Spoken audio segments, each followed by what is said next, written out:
All right, stick with me, because you're about to see a betrayal so savage it's hard to watch. She absolutely destroyed him and now she's going to pay.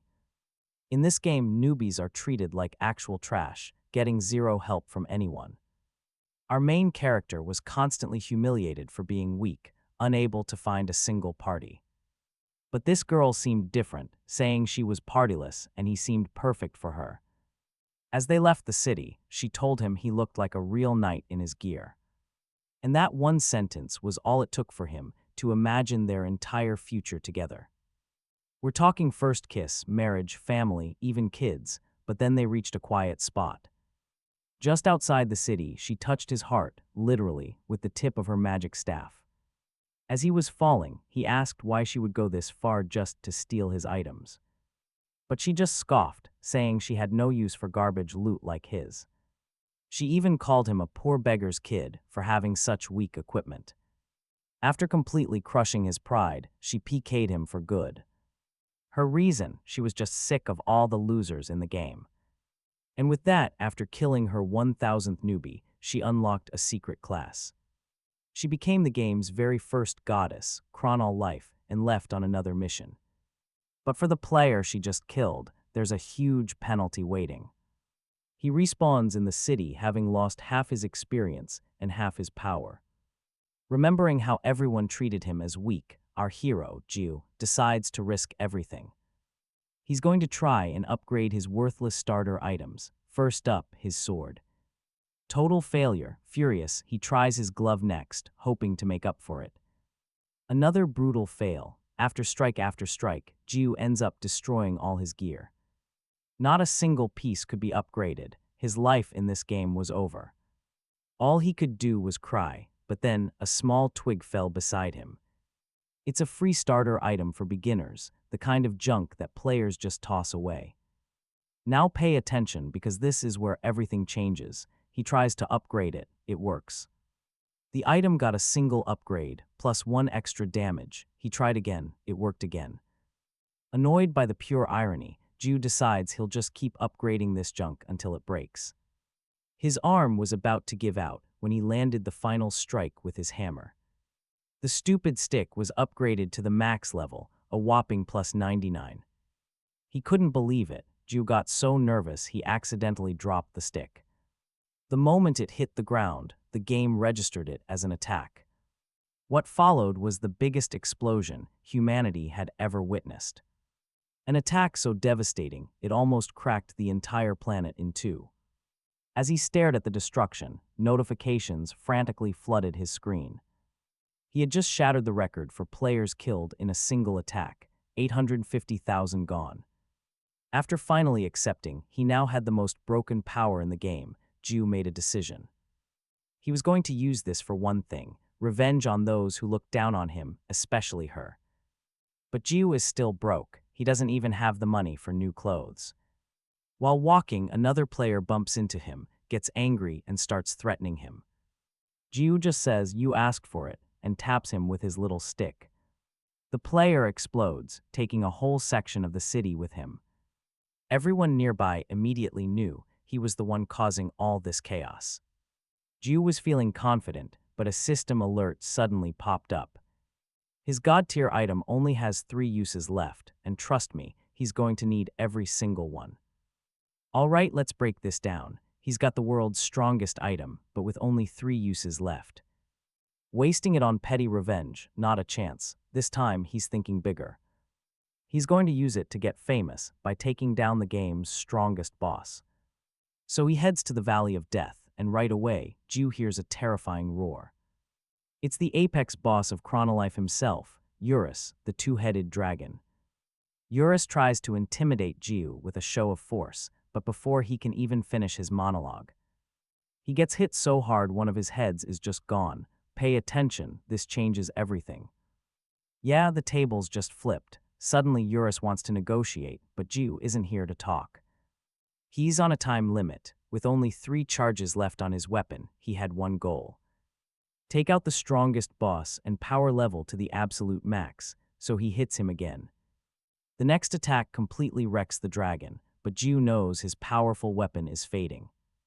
Just as it's about to vanish forever, Eurus spots his one chance to survive. He screams that he has a proposal, but Jiu's patience has completely run out. Eurus quickly explains the concept of ego-class weapons. You see, when a strong soul fuses with a weapon, it becomes the most powerful in the game, and it gains infinite durability. But of course, there's a catch for Jiu to unlock that power. He needs to form a pact with the dragon. This would allow Eurus to continue to exist.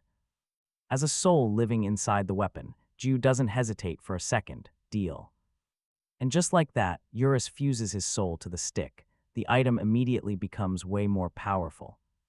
Now with ego class and infinite durability, Jiu can finally continue his mission.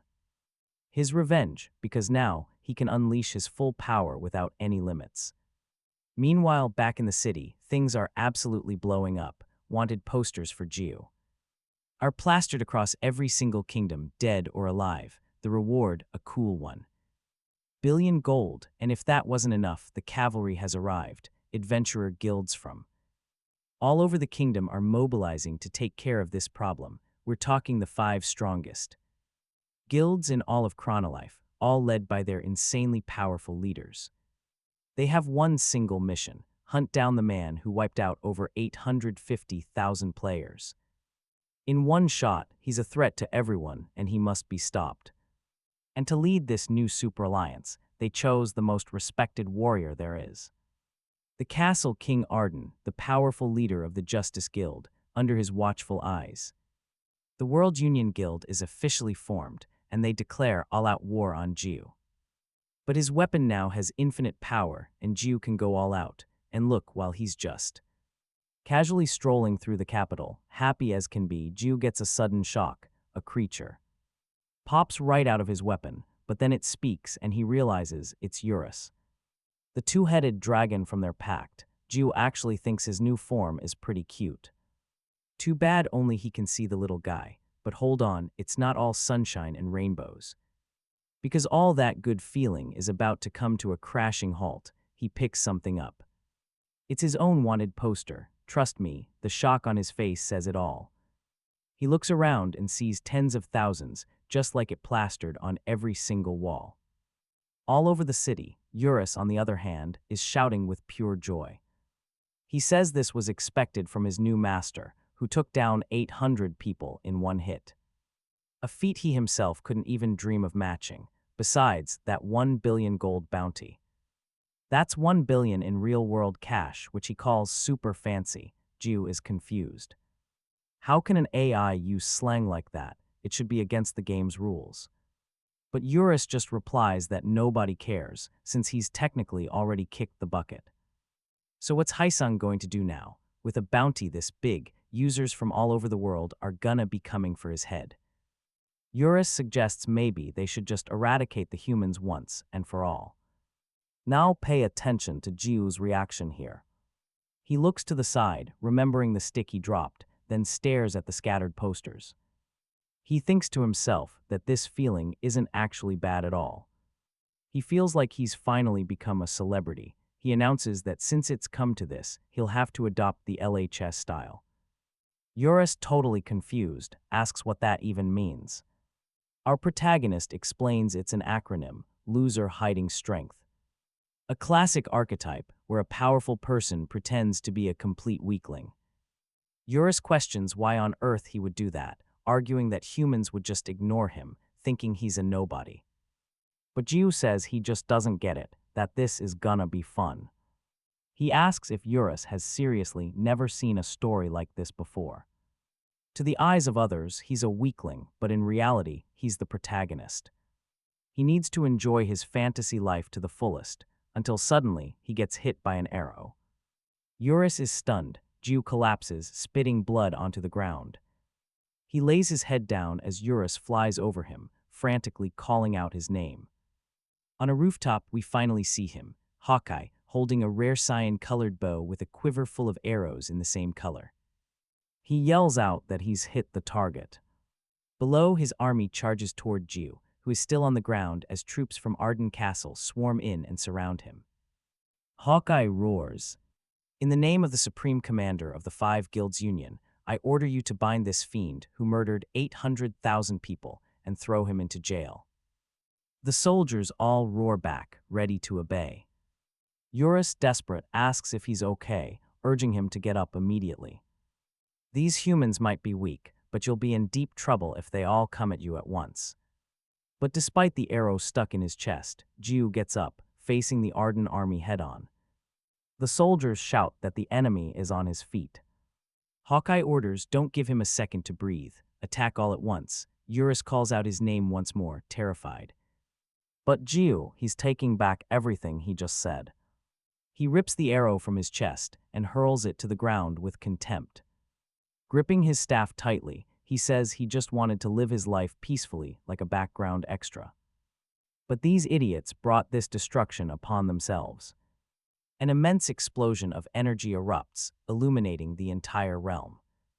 As he swings his staff, he unleashes a power that's basically a nuclear bomb, and in an instant, all the soldiers drop to the ground, lifeless.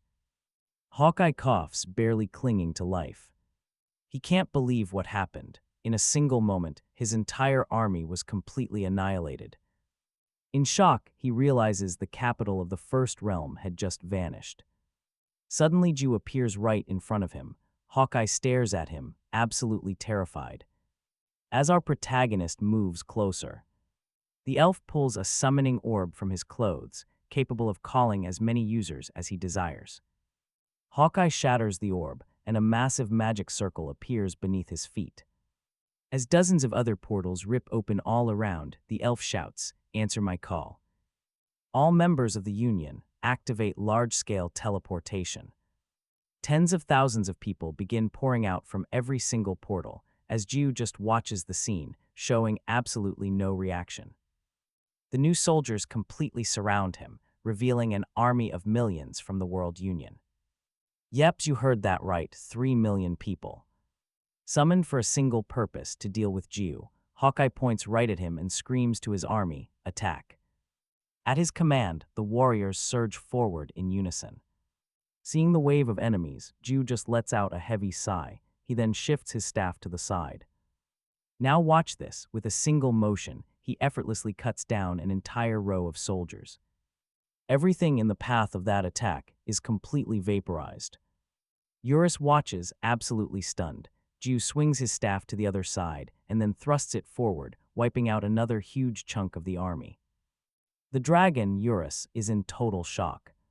He remembers thinking Jiu would be in trouble if they all attacked at once. To him, it was just common sense. I mean, no matter how strong Eurus himself was, even he couldn't take on millions of fighters at once. The World's Union was no joke. They were elite rankers from every corner of the globe. And maybe even Eurus would lose if he brought his own army into this mess. That's why he decided that the smartest move was to fall back. But now he realizes, and we can see it too, he was completely and utterly wrong.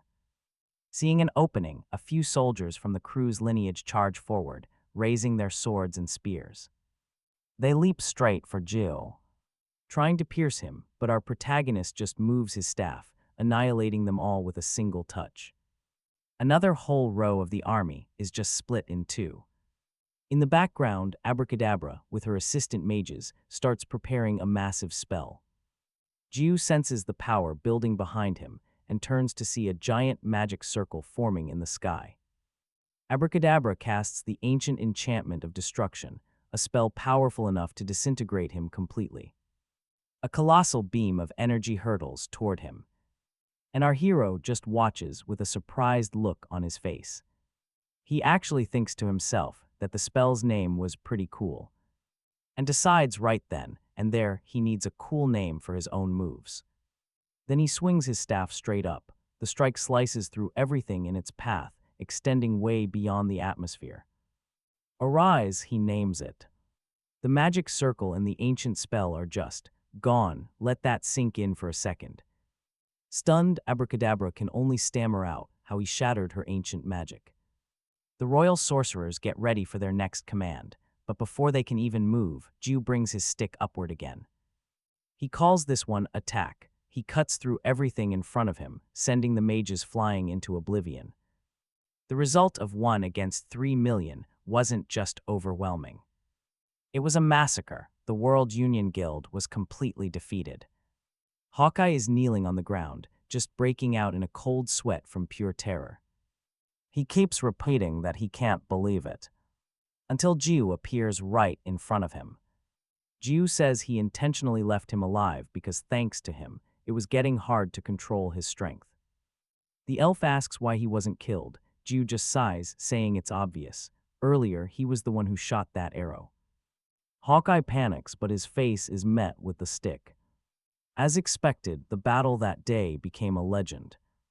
Not just among Chronolife users, but among players of other games, and even people who had zero interest in gaming. And through it all, the stick didn't even have a scratch. Jai Wu inspects it as he finishes off the elf. Yura says that Hungim is truly on another level. And our protagonist casually notes he was wondering where he'd disappeared to. Suddenly, someone approaches from behind. The protagonist turns around, comes face to face with a girl, wondering if there's anyone else left. He thinks what a total pain this is. But then he recognizes that figure as familiar. The two of them just stare at each other in the middle of the battlefield, and trust me, you and I are about to witness the goddess of life just looking at him. Jiu's blood boils as he realizes who she is. No one ever expected this reunion. The goddess of life smiles and says, "It's been a long time, Mr. Ho." A vast expanse of plains at sunset is revealed, covered with 3 million bodies and countless swords and spears scattered across the ground. And in the midst of it all, Jiu's reunion with the goddess of life. He thinks the whole scene is pretty dramatic. Then he remembers when she called his parents beggars, and his hand trembles with rage. And yeah, this is personal. He isn't sure if it's the opposite of what he was feeling before, but he can't help but laugh.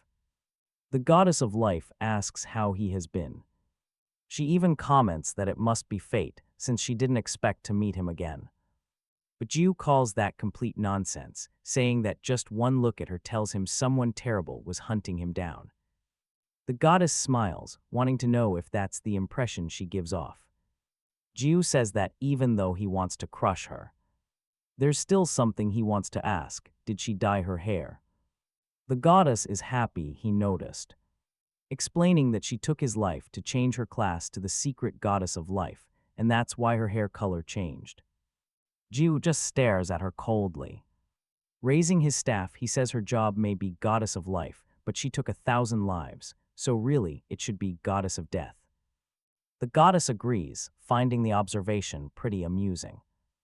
Absolutely, Jiu replies. Then he slams his staff on the ground and launches a blast of energy in her direction, shouting that he's heard the funny story. Now comes the part we've all been waiting for, where he crushes her.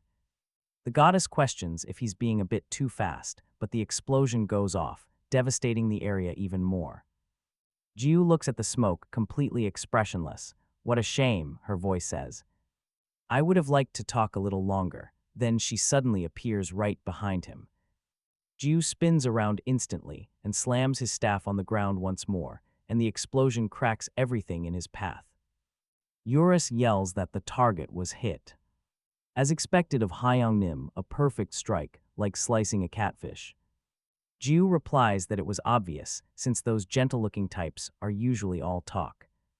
However, as the smoke starts to clear, he realizes she is still standing. The goddess remains completely still, watching him in silence. As expected, she says, "You've grown considerably stronger. But you can't take my life with such a feeble attack." Eurus yells for Hyung Nim to look, pointing out that she's still alive, to which Jiu snaps back that he can see. While the two argue, the goddess just watches them with a smile. Eurus then notices her gaze and grows confused, wondering how that's possible since she's looking right at him. "That's impossible. How can anyone besides Hyung Nim see me?" he exclaims. Jiu agrees that it is indeed strange. He's certain his attack was a success, so it makes no sense for her to be completely unscathed. But the goddess just scoffs, questioning if a mere human could ever actually harm a goddess. Jiu feigns surprise and brings his staff to his head, saying that now he's really angry.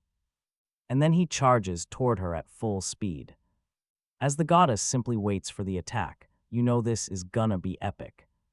It closes in fast, triggering another massive explosion as Jiu gives her zero time to breathe and attacks again, blasting another chunk of the area. He continues his relentless assault, literally fragmenting a piece of the planet. Eurus is impressed, pointing out that the whole continent is shaking, and you can see why. At this rate, it's going to be destroyed for good, but the goddess just tells him it's no use. With a smile still plastered on her face, she spreads her wings and flies high above our main character. Eurus is surprised while Jiu starts to sweat, pure exhaustion radiating from his body. The goddess's wings then dissolve into feathers that begin to float all around her. She walks toward him, asking what Mr. Howe would do, saying he must have been so excited, thinking every single day about how to take her life. She advises him to just give up, because no matter how strong he gets or how much time passes, he will never be able to kill her. She repeats this standing right in his face. Jiu just stares at her for a few seconds, then closes his eyes, sighing as he looks up. He turns and takes a few steps back, and the goddess asks where he's going and if he has finally decided to give up. In response, our protagonist just casually swings the stick a few times in the air. He says he was just testing how hard he could swing it, thinking he might even be able to snap it in two. The goddess replies that it's useless and that he will never, ever be able to take her life. But this is the twist you and I have been waiting for. His target wasn't her, it was the entire planet. The goddess is utterly bewildered. Jiu calmly explains that since he can't defeat her, he'll simply destroy the planet. That way, she'll either die in the explosion or be thrown into the cold vacuum of space from the impact. The goddess stares at him in disbelief, questioning if a feat like that is even possible for a mere human. Our main character confirms it, saying he will strike with all of his might. He even mentions he did something similar earlier today, and that wasn't even using his full strength. The goddess's expression finally turns grim. She argues that if he destroys the planet, he will die right along with it, which, turns his act into a suicide mission instead of revenge. She wants to know if he'd actually be satisfied with that. But Jiu, who paid with his own life to learn this lesson, starts laughing as he thinks about the game's true nature. The law of the jungle was the only thing that mattered. He then tells her to listen up because now it was her turn to learn. People like her just don't get it.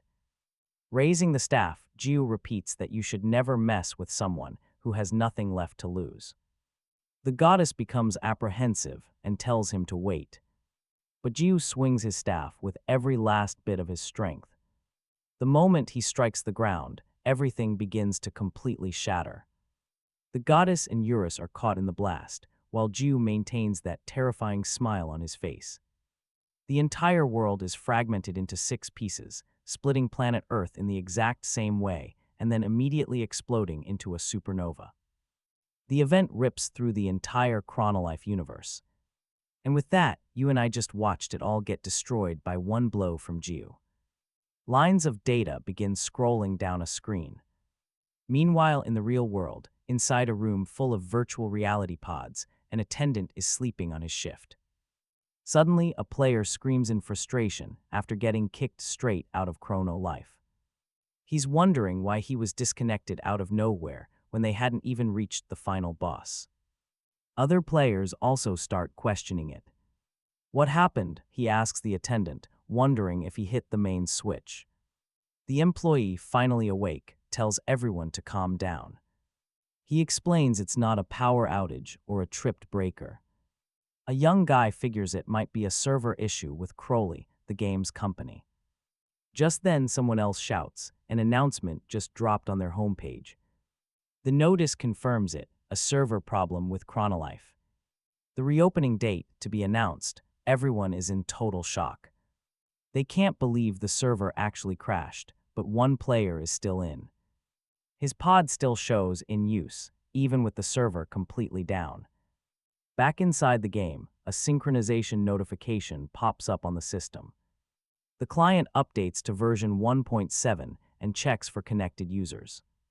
Let me show you something wild. The current player count was just one person. Jiu finds himself in an empty room, surrounded by nothing but floating data. He was supposed to be in the game, so this was beyond strange. Suddenly, a mysterious voice mentions a name, SD389. That was the name of the planet he just destroyed, a beautiful place in the fourth universe. And it was their mother's favorite spot. Surprised, Jiu turns to the voice. He asks the man who he is, but the blonde figure isn't playing games. He just tells Jiu to shut up, then a twisted smile spreads across his face. I am God, and yeah, you and I both heard that right. Jiu just sighs, that's your identity, none of my business. Anyway, have you seen a woman with black hair around here? God says it's just them. As if on cue, a system screen appears right in front of our main character. The user count still 1. What is wrong with you? God demands. You took everyone's life. It's common sense no one could survive that. Every single living thing was wiped out. Hearing this, our hero just chuckles. God is completely baffled by his reaction. What was so funny? Jiu bursts into laughter, screaming that his revenge is finally complete. He was absolutely ecstatic. This was the entire reason he played the game. Eurus, come out, I finally got my revenge, he calls out into the void. But nothing happens. He slams his staff on the ground, calling for his dragon again. I already told you, God repeats calmly, it's just the two of us here. So you shouldn't expect that child to be here. Jiu questions him immediately. If the user count is 1, then what are you, an NPC or an administrator? God replies that he's neither of those things. But as he tries to explain, a crack appears in spacetime and a rift cuts off his voice. He sighs, annoyed that something is already interfering with their talk. A blinding light shines from the middle of the room, illuminating Jiu's face. This is disappointing, God says, but it was great meeting you. Farewell. Wait. Jiu shouts, but an intense light blinds him completely. In a flash, the deity vanishes right before his eyes.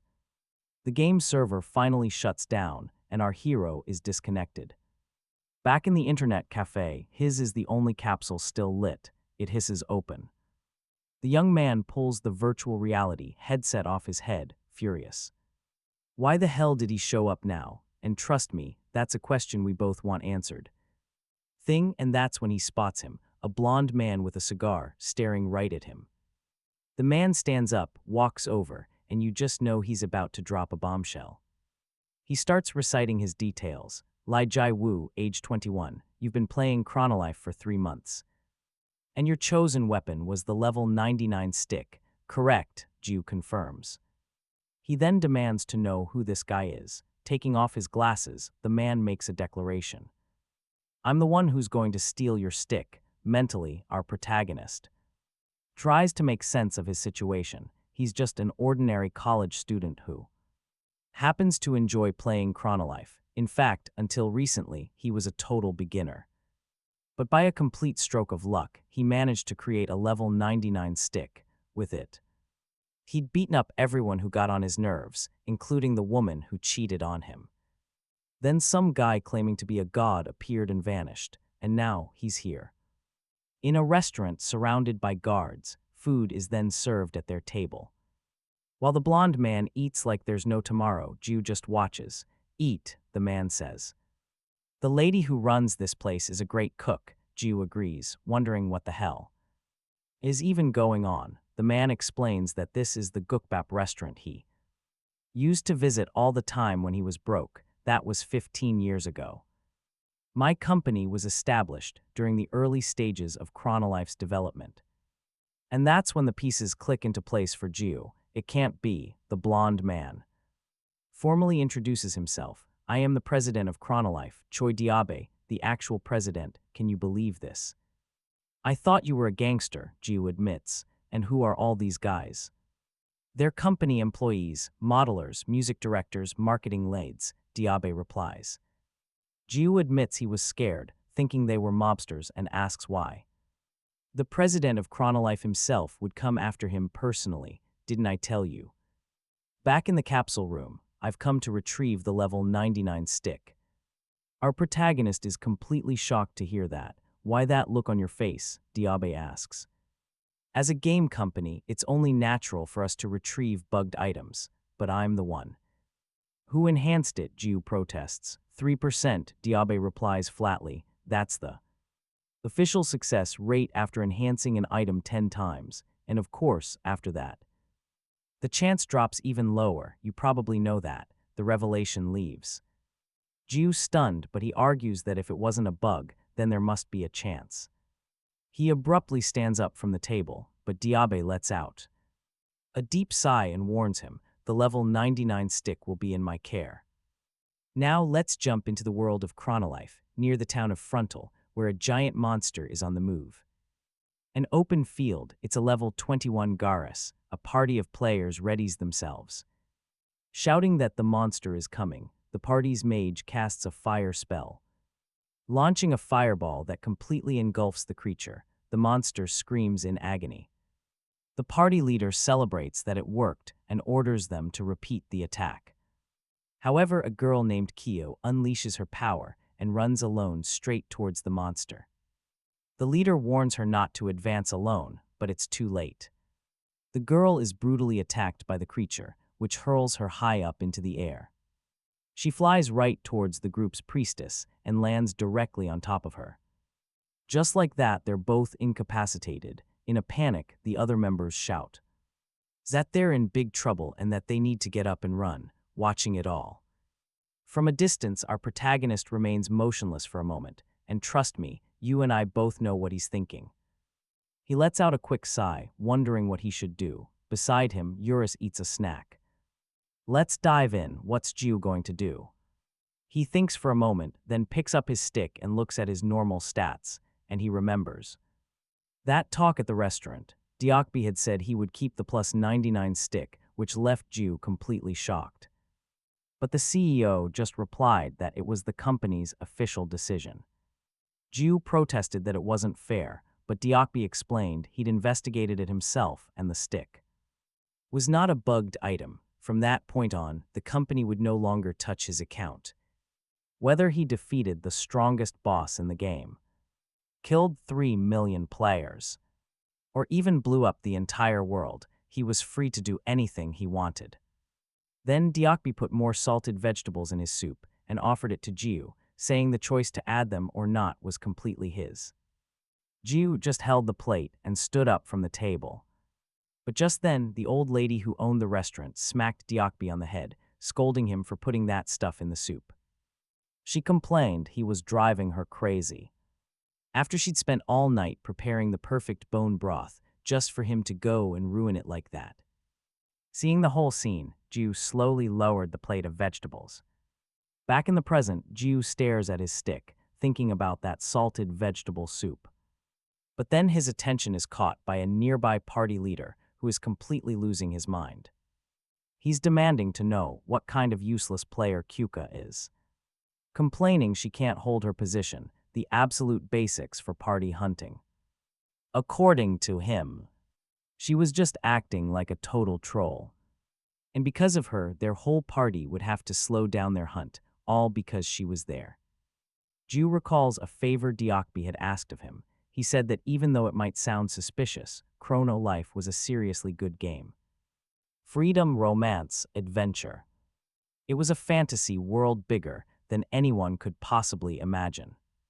So he asked that Jiu try to avoid breaking things and just enjoy himself. Jiu mulls this over. For a moment, and what happens next? The party leader spits right on the girl, hitting her scarf square on. He tells her to get lost, that he's done hunting with her, and turns away. Disgusted, he uses the same items as her. Kian is kicked from the party. Jiu watches the scene and sighs. He thinks this is all a pain, but hey, that's just the law of the jungle. Remembering Diakbi's words, he decides he'll enjoy this game his own special way. After all, he likes his salted vegetable soup extra thick. With that thought in mind, he raises his staff, unleashing a blast of energy toward the group of adventurers, but stops the attack midair when he hears a scream. Jiu looks back. Kian was screaming that this game sucks and that everyone could go to hell. She yells that those idiots wouldn't know a good item if it hit them, and that they should realize how great her weapon is since she spent so much money to buy that very sword. Jiu watches her, stunned, remembering when he said the exact same things about his own weapon. Back then, people looked at him strangely, too. Kian then screams that she doesn't need any of them and that she won't join any party to hunt. She's going to do it all alone. Jiu thinks he doesn't know what to believe anymore. Just then, the girl hears the sound of a monster that had appeared right in front of her. In fact, she was completely surrounded, and freezes in pure terror at the sight of them. The creatures open their mouths, let out a unified roar, and charge in her direction, getting closer and closer. Kian tries to shield herself, but suddenly, Jiu appears right in front of her. He asks himself why he even bothered. With a simple move of his staff, he launches a powerful attack straight at the monsters. Everything in its path is completely wiped out. As the dust settles, Kian, who is protecting her head, opens her eyes and comes face to face with our protagonist. Above him, the sky was perfectly clear, without a single cloud in sight. Jiu wonders if he did it out of solidarity or pity, but decides it was neither. The real reason, he did it because it just looked like fun. With that thought, he flashes the girl a smile, leaving her completely stunned. The main character approaches her, thinking that, this whole situation was getting a little complicated and chaotic. And that right there was the prologue. He asks if she wants to hunt together. The girl, however, just tells him to get lost, saying she doesn't team up with newbies before walking away and spitting on the ground. Jiu is just left standing there confused, thinking this wasn't exactly a smooth start. Meanwhile, in the city of Seoul, people were going about their daily lives, but their eyes were glued to their phones. An event had grabbed the entire world's attention. An event people were now calling Judgment Day, and let me tell you, a massive debate was tearing through the global gaming community. Everyone was asking the same question. Who was this player that took out 800,000 people? Was he some god of war, the strongest player in Chronolife? But of course, one guy immediately declared it was all fake. He questioned how anyone could be the strongest, claiming it had to be a glitch or some disgusting hacker. Honestly, it was a pretty reasonable opinion. After all, fighting against 3 million enemies makes absolutely no sense. That's a number you just can't beat with stats and skill alone. The community demanded justice, calling for the hacker to be banned forever and for the Chronolife team to actually do their job. So everyone waited, holding their breath for the company's response. And finally, the official announcement dropped. While one player was screaming for them to bring out the guillotine, the Chronolife team declared that the user was, in fact, a normal player. Now pay attention to this part. According to their investigation, he wasn't a hacker, nor was he exploiting any bugs. The news sent shockwaves through everyone, and just like that, the entire controversy came to a dead end. On the city streets, people were buzzing about the incident. The Chronolife server had crashed because of that one player. Apparently, he'd wiped out tons of people in a single moment. And everyone was talking about it, wondering what he was like in real life, since his face was hidden by a hood in the only photo they released. Meanwhile, Jiu just smiled as he followed the girl he'd just saved. Only the sound of their footsteps broke the silence between them. The girl, clearly irritated, suddenly stops. Kian whips around and confronts him. "Why are you still following me?" Jiu calmly replies that they should form a hunting party. "When did I ever agree to that?" She snaps back, "Go hunt with someone as poor and indecent as yourself." Jiu had no idea what she was talking about. Kian continued, pointing at his clothes. "You're just wearing underwear under that cloak and carrying a level 1 stick that only newbies use. I don't have time to play around with a noob. Get out of here, you pervert. I'm the one who just saved you from those monsters." And with a single attack, no less, Eurus in his mind notes that he saw everything. The human's eyes were closed when he saved her. A light bulb goes off for Jiu. So she has no idea I'm strong. A sly grin spreads across his face as he thinks, how about I hide my power for a while? He then runs after Kian, calling out, "Miss, please carry me." The girl looks at him, totally baffled. Ju lays it on thick. "Actually, I don't know anything about this game. I'm a total newbie. Please, master, carry me." That word, master, sparks a flicker of pure joy in Kian. She remembers how the leader of her old party always looked down on her, so being called master makes her visibly thrilled. But Eurus has no idea what his human is doing. Ju whispers back that he's pretending to be weak to hide his power, the first step of his grand plan. The dragon recalls the idea he had mentioned before. Kian clears her throat, trying to sound serious. "This is embarrassing, but whatever, I guess someone has to help the newbies," and with that, she invites him to her party. "This expert right here will help you, but just for today." Kian is a level 24 fighter whose stats are almost entirely focused on strength, leaving her other skills behind. Now let's see what this master can do. Near the town entrance, Khan charges a screaming creature. She lands a devastating punch on the monster, making the level 4 rabbit bear spit blood as it's sent flying backward. Without giving it a moment to recover, another monster appears behind her, but Kian dodges with an agile leap. She lets out a sharp breath and launches into a flawless aerial flip. The rabbit bear looks up in total shock as she comes crashing down with a prepared kick. It's her fallen dragon's stomp, which smashes the monster flat into the ground. The other rabbit bears are stunned for a moment, but they quickly regroup and completely surround her. Kian holds her fighting stance with a smirk. "You can all come at this master at once." Sitting on the floor, Ju just watches the show. She's a pretty decent fighter, isn't she, he wonders. Eurus agrees with his young master.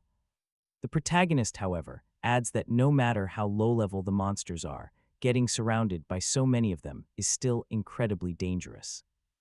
Eurus simply replies that there's no need to worry since that human is decked out in amazing gear. Her weapon alone costs about 10 million gold. Jiu shouts in pure shock, "That's 10 million won." Eurus adds that all her gear is superb, and the total value is probably close to 100 million. "Yeah, you and I are asking the same thing. How could a newbie possibly have all that?" The dragon reveals the simple answer: she's a pay-to-win player. Jiu suddenly remembers Kian, shouting that those bastards had no eye for quality and didn't know how good her items were because she had poured a fortune into the game. He wondered if she had really spent that much, thinking there's no way anyone would invest 100 million. Suddenly, Kian spins around and shouts at Jiu. "Hey, even if I'm carrying you, you shouldn't just sit there and do absolutely nothing. Hit them with that stick of yours." Jiu is confused. The girl insists that's right. "You have to fight for yourself to get stronger and faster. Stop being such a useless bum." While she's scolding him, a rabbit bear tries to attack her from behind. "Your behavior is unacceptable. It's like you don't even have the will to get stronger," she continues, totally oblivious to the danger right behind her. However, Jiu simply touches the monster with his stick, and it is completely vaporized, disappearing without a single trace. Kian looks over, completely bewildered. What was that? All right, let's dive in. A sudden gust of wind inside a dungeon. She's definitely confused. And Jiu is panicking. He's totally screwed, with no idea how to hide his real power.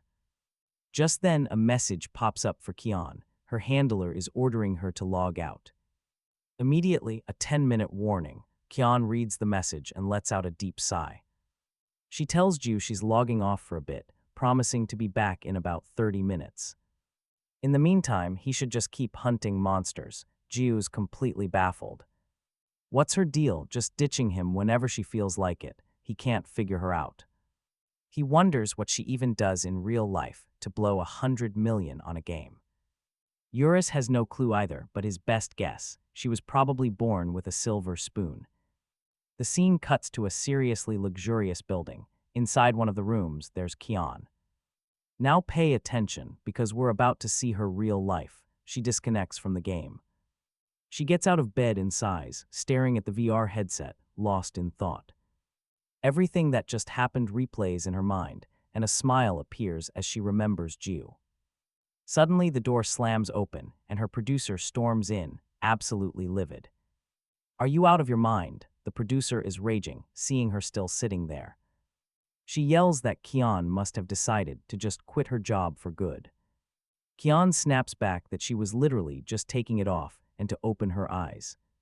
But all she gets called in return is a game addict. The producer is not having it. She orders Kian to hurry up and get in the chair. They have less than 10 minutes. Then she starts yelling again about Kian playing with her glasses on, again. She was told to take them off in the headset because it leaves a mark on her nose.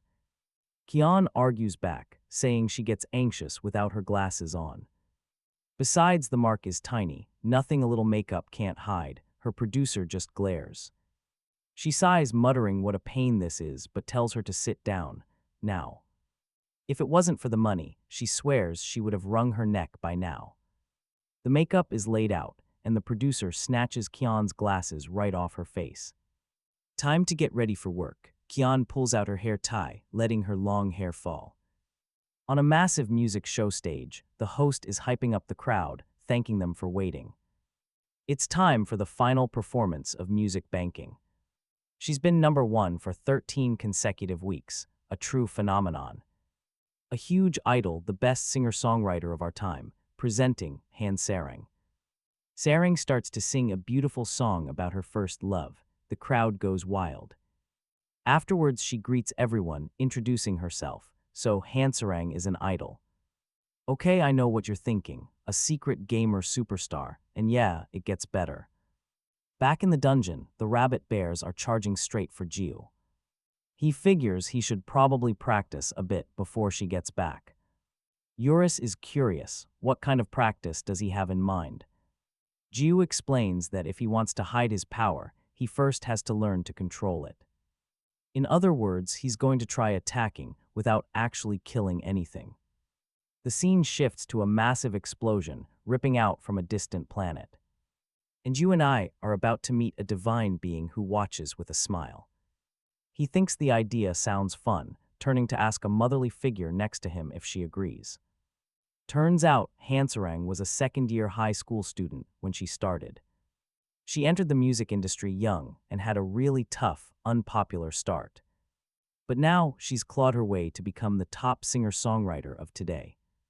Let's meet Sarang, a pop idol who's won first place 14 times in a row. The host loves the sad lyrics of her debut song, based on the story of the Little Mermaid. He's dying to know how she writes lyrics that are so incredibly moving. Sarang replies that she's a homebody, so she spends her time reading poetry. And sometimes she even reads fairy tales. The interviewer is completely charmed. He figures that must be the reason for the song's title, and Sarang adds her producer. Told her not to mention the fairy tales, saying it would be embarrassing. A bit of a childish hobby, but the entire audience just finds it adorable. He exclaims that it's fascinating, and Sarang just gives a humble thank you. Her producer watches from a distance, muttering about the damn schemer. He knows she's fooling the entire country and that it's all one big lie. Because her real hobby, the one nobody knows about, she loves to play games. The host then comments on her acting career, hearing she's also quite popular. He brings up her last role in a drama, playing a bratty high school girl. Sarang agrees, saying it was a huge challenge since she had never once cursed. Not a single bad word her entire life, but inside the game, she's a different person. She's the complete opposite, immediately calling Ju a damn bastard. She yells that her master has returned, and he didn't even bother to greet her. Ju is totally confused, since when was she his master? From now on, she yells back. Got a problem with that, she asks. Don't want me to carry you anymore. Ju quickly backpedals. Nope, no problem at all. This is how Sarang relieves stress. Eurus, meanwhile, tells his Hyang to get rid of this rude person immediately. But Ju says no, he has to keep hiding his real power for now. He needs to pretend he's weak. Sarang then orders him, repeat after me, lovely master. You know what happens next. She makes him repeat it over and over again. All while Eurus thinks to himself, that his little plan actually worked. On the way to the dungeon, Sarang stops and asks if he's been practicing. Jiu just sighs, explaining it's a slow grind that needs extreme patience. Eurus shouts that it's useless to attack if you don't deal any damage. Our protagonist just tells him to shut up. Sarang, however, just laughs. She calls him an eccentric newbie and says she's really looking forward to this.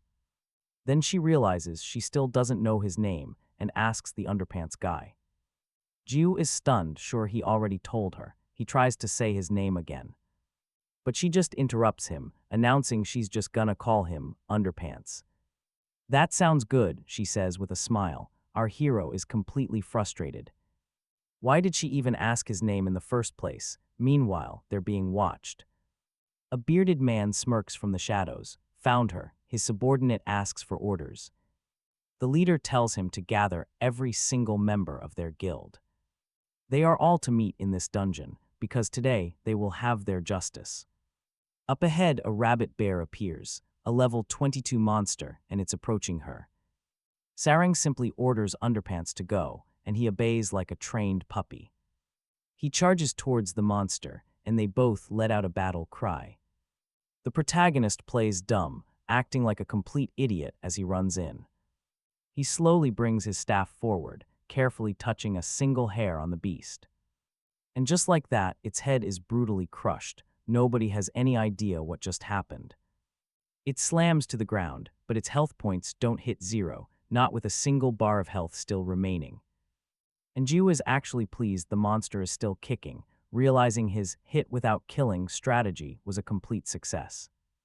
Sarang celebrates, saying he beat it on the first try and has gotten seriously strong. But then, look out, a dagger comes flying right in her direction.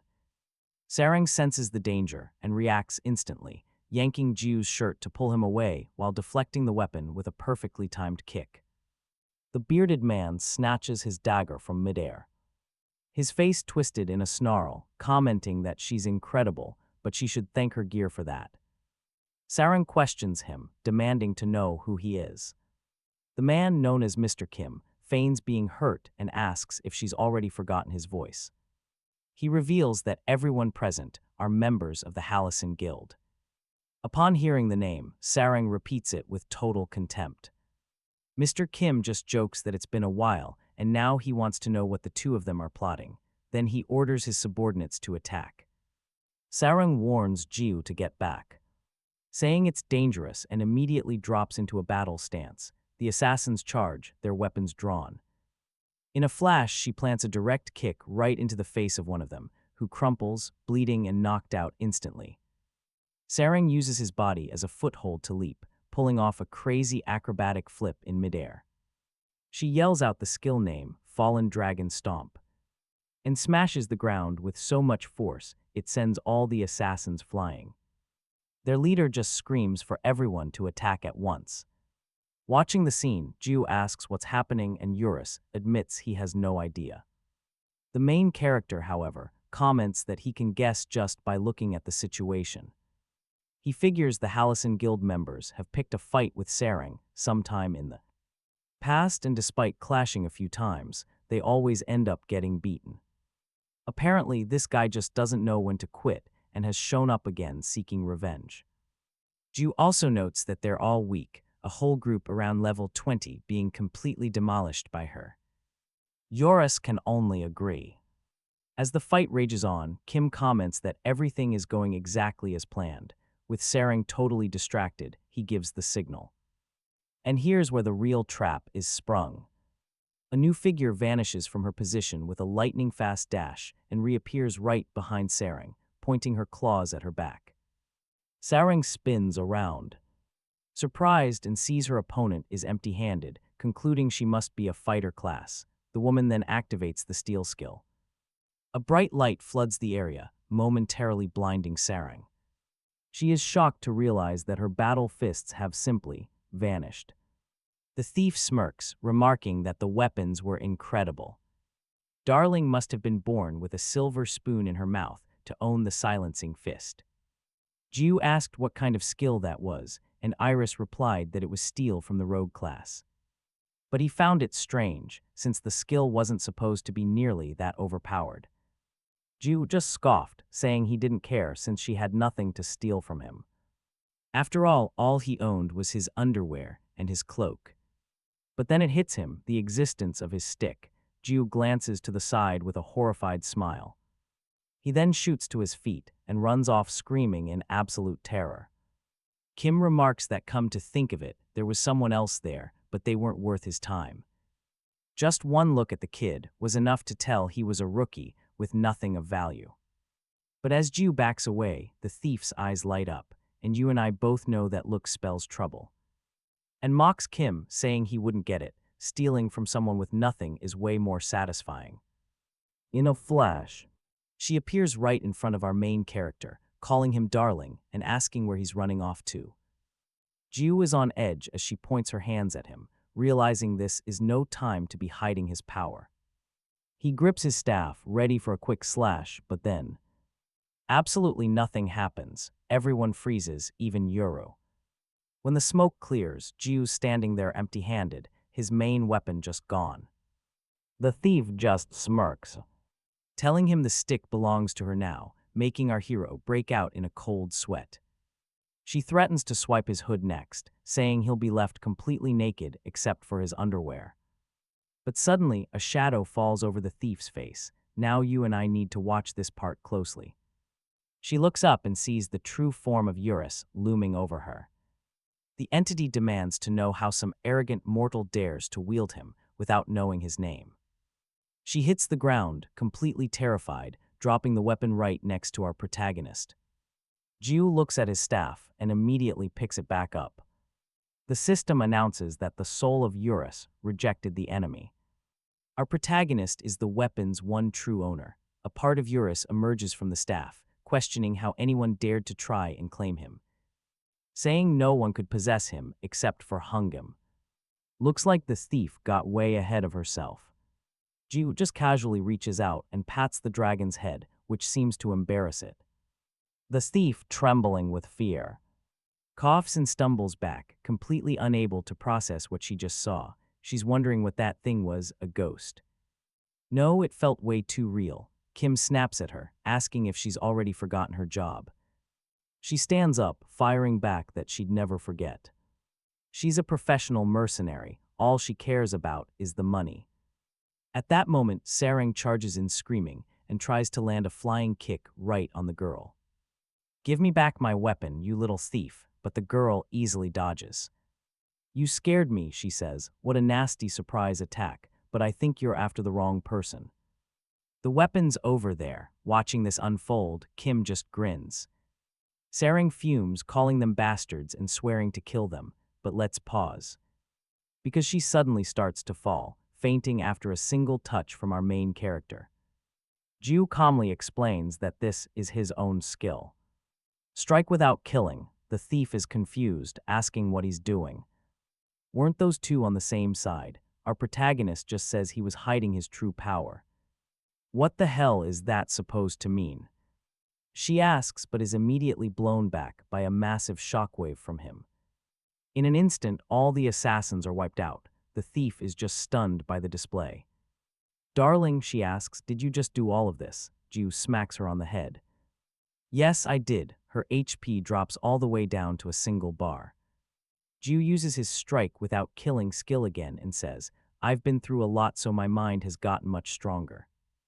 But just a moment ago, because of you, I nearly had a heart attack trying to use my own weapon." His power explodes, leveling everything around them. Trust me, we just witnessed a whole new level. Sarang suddenly wakes up, lying on the ground in a wide-open field. Confused, she gets up, startled by her new surroundings. From behind a tree, Ju asks if she's awake.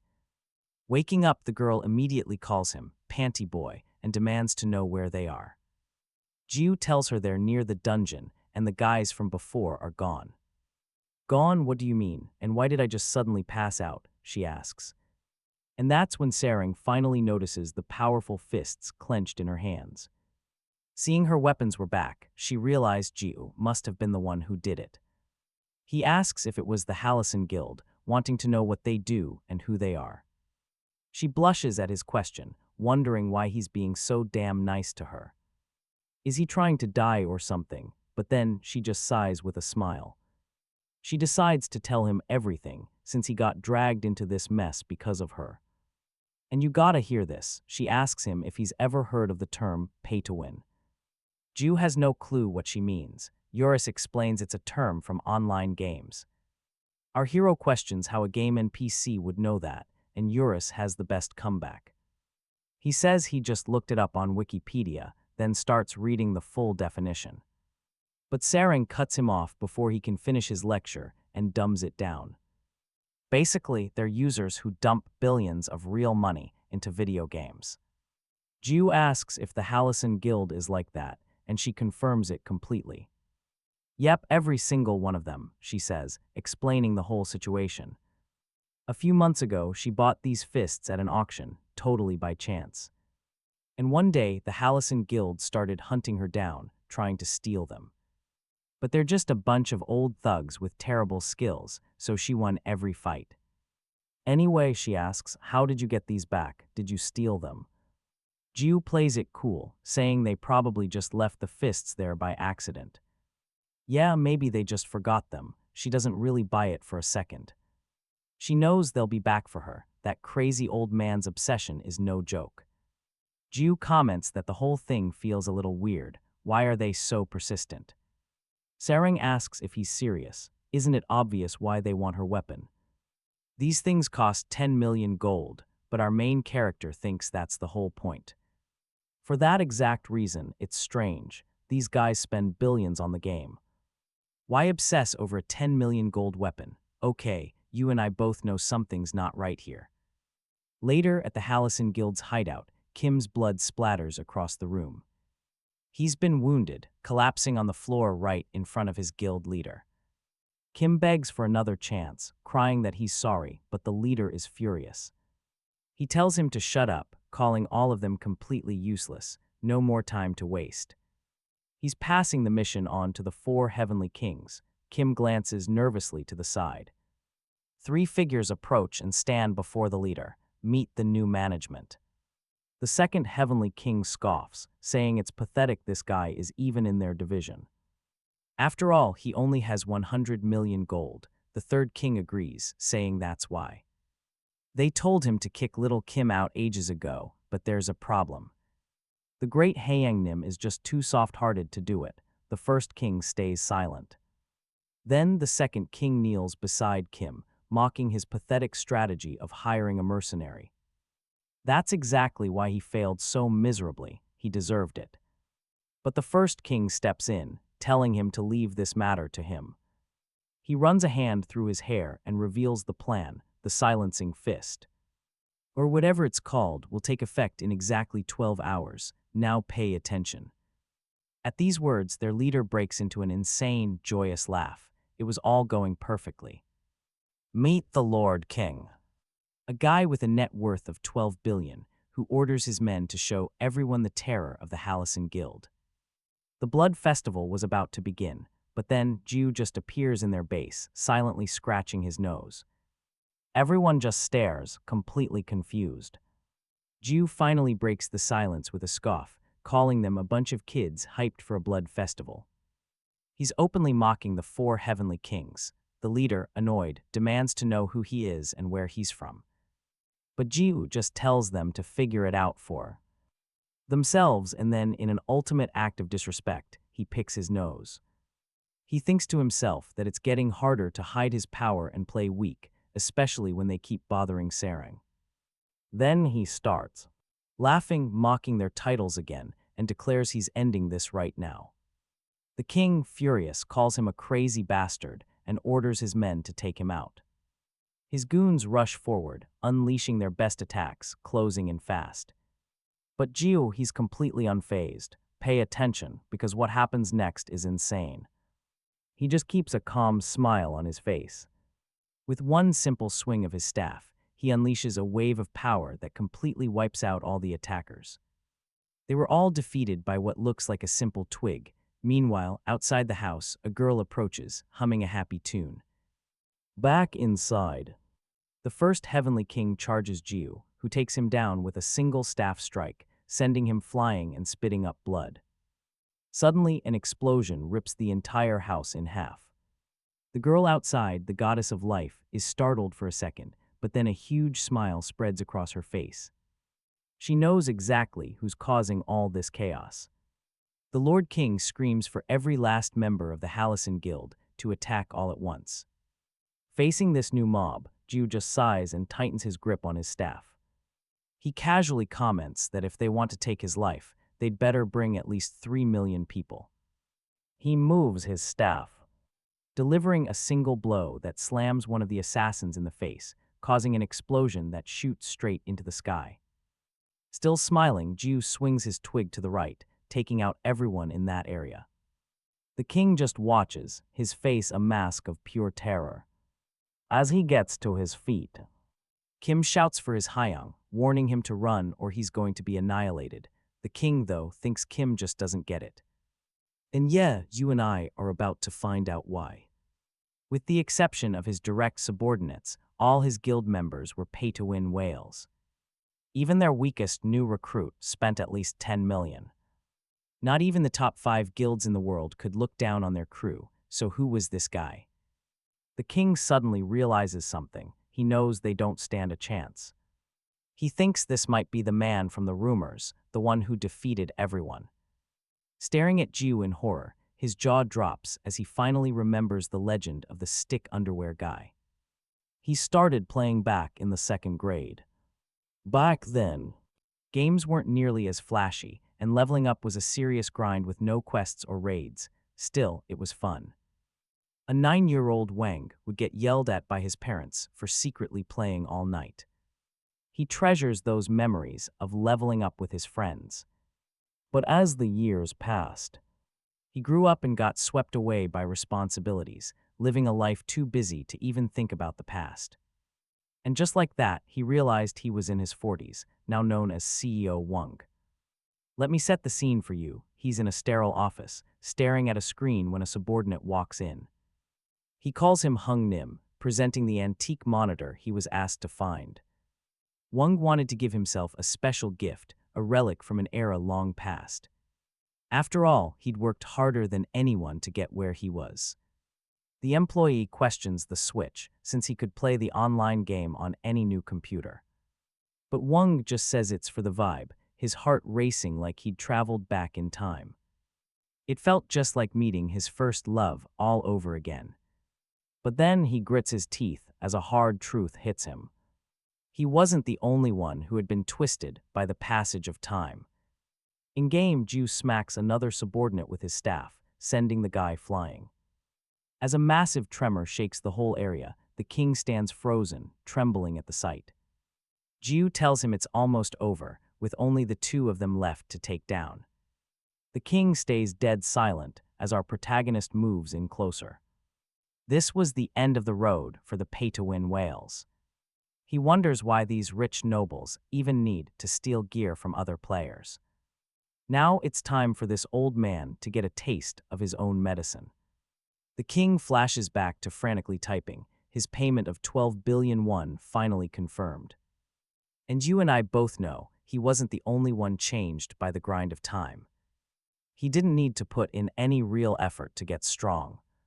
A few clicks and a whole lot of cash was all it took to crush players with empty pockets. Pay to win, that was the ugly truth of modern online gaming. Wang stands up, recalling how he'd bounced from game to game, but they were all the same. Finally, he landed in the acclaimed game Chronolife, desperate to find it. That one special feeling he had long since forgotten from his childhood. Right then, a staff comes flying towards him and cracks him on the head. Ju unleashes his non-lethal strike skill. Wang coughs up blood. He collapses to the ground, utterly defeated, as Kim calls out his name. Ju announces that as of today, the Hallison Guild is officially dismantled. He tells them it's a hassle, so they should leave Captain Amore alone for good. And with a final "see you never," he turns and walks away.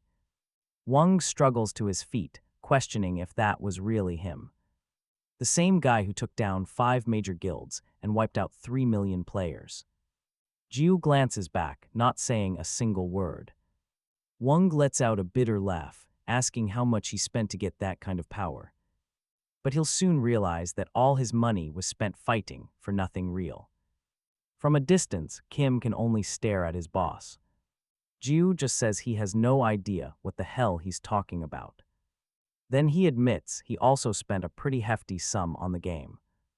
Wang asks how much, guessing tens, maybe even hundreds of billions of won. But the protagonist replies he only spent 55,000 won on the warrior starter pack. The words hit Wang like a ton of bricks, leaving him completely speechless. A slow smile spreads across his face as he repeats the amount, 55,000. He suddenly remembered his childhood, the days he spent playing Ragnarok. And then he just broke, bursting into wild, ecstatic laughter, leaving Kim utterly confused. Let's kick things off with a question. Wang asked how many games they'd tried since Ragnarok, and Kim replied. It was probably about 8. The boss just kept laughing, saying the game was a blast. Chronolife was truly something else. The goddess of life herself confirmed it as she appeared. Hello everyone from the Holocene Guild. It's a beautiful night. She looked around the room. It's been a while, but it seems. The guild's hideout is in pretty terrible shape. She turned and asked, and what about that thing? Did you manage to prepare it? Wang replied that the preparations were moving along. But she cut him right off, asking why he was so stuck on the past. He told her he was out of the deal, their cooperation, it officially ends now. The goddess of life looked surprised for a moment, but then she smiled. And yeah, you know, a smile like that is never a good sign. With a swift flick of her scepter, she sliced right through the air. Kim watched. Totally frozen, his mouth wide open, as Wang hit the floor, his body split in two. His subordinate tried to scream his boss's name, calling out for his Hyungnim. But the goddess of life just walked forward calmly. I should have asked why he did that. But I'm not in a good mood, so it really doesn't matter. She plunged the staff straight into Kim's back, blood splashing across her own face. He was in shock, crying out. In pure agony, Kim tried to move, but it was over in an instant. The goddess continued to watch the carnage, a smile forming on her face as she remembered what our main character had said. His hair turns black and his clothes change back to normal. He spoke the captain's name out loud. Amore, his kill count ticks over 99,999. The system announces the Halcyon Guild is annihilated.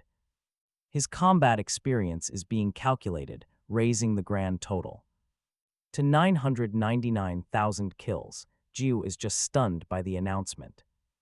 The system then notifies him that he's reached the highest possible level. What the hell is this? The young man wondered. What is it? Eurus asked him. Didn't you hear that? The system just told me I reached the max level or something.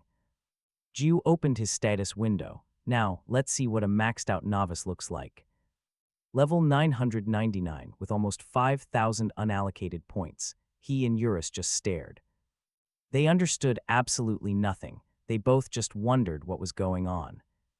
In the game called Chronolife, the world's #1 virtual reality game. Ranked first in active users, subscribers, sales, and overall ratings. Reaching the max level was considered completely impossible. In an interview, Lei Sang-hyuk, the pro gamer famously known as Faker, had said it would be impossible. A feat like that wouldn't be achieved anytime soon, despite players all over the world playing day and night. Nobody had managed to reach level 999.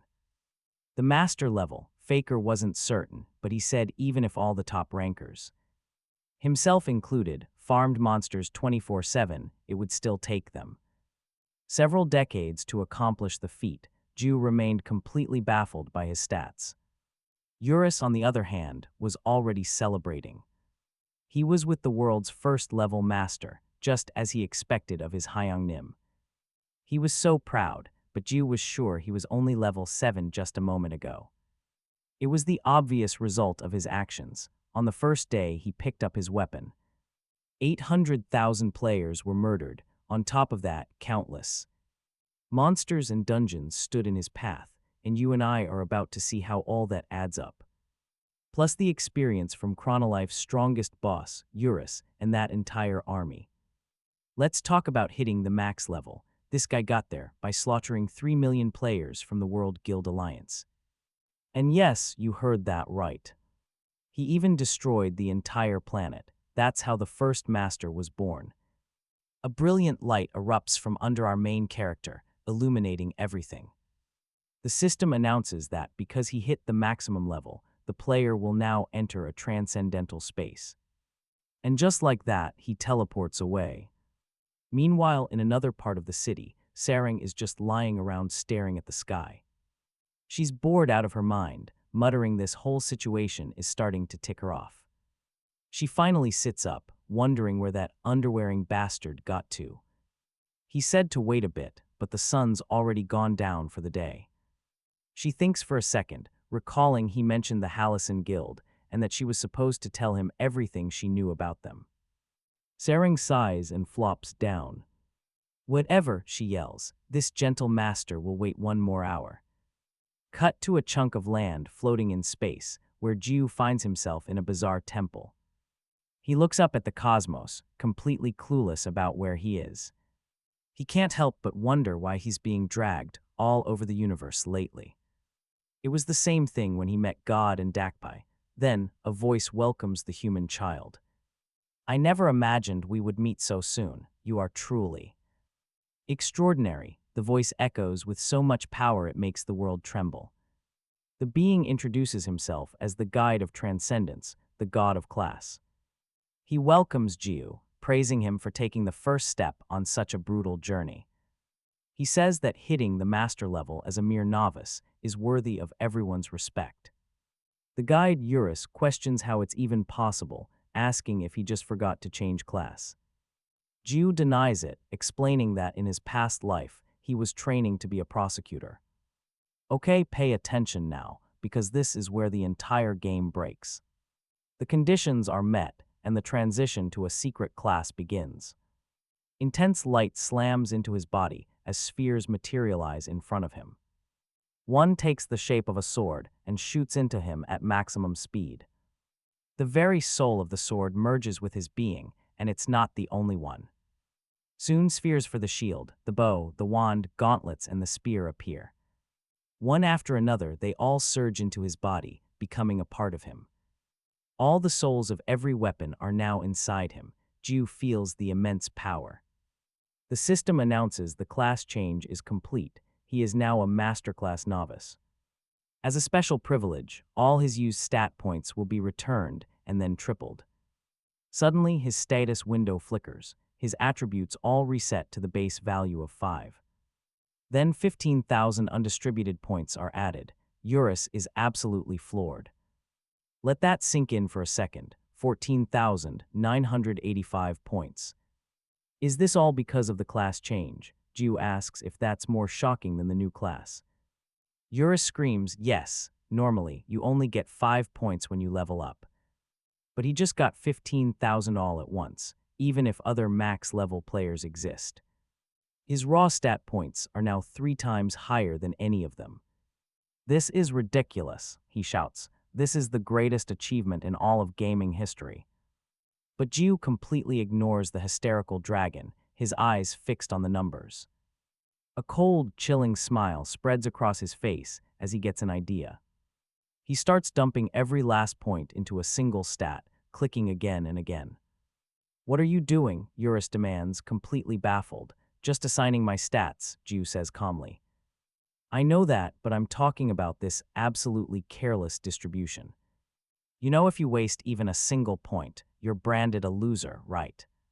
The dragon's expression twists into pure panic. Why are you putting everything into one stat, and of all stats, why that one? Jiu finishes up the points. He just says, I don't need anything else right now. This is more than enough. You've completely screwed this up. Eurus complains, you're just a loser. Meanwhile, at the Chronolife company, an employee bursts in, telling the president they have a huge problem.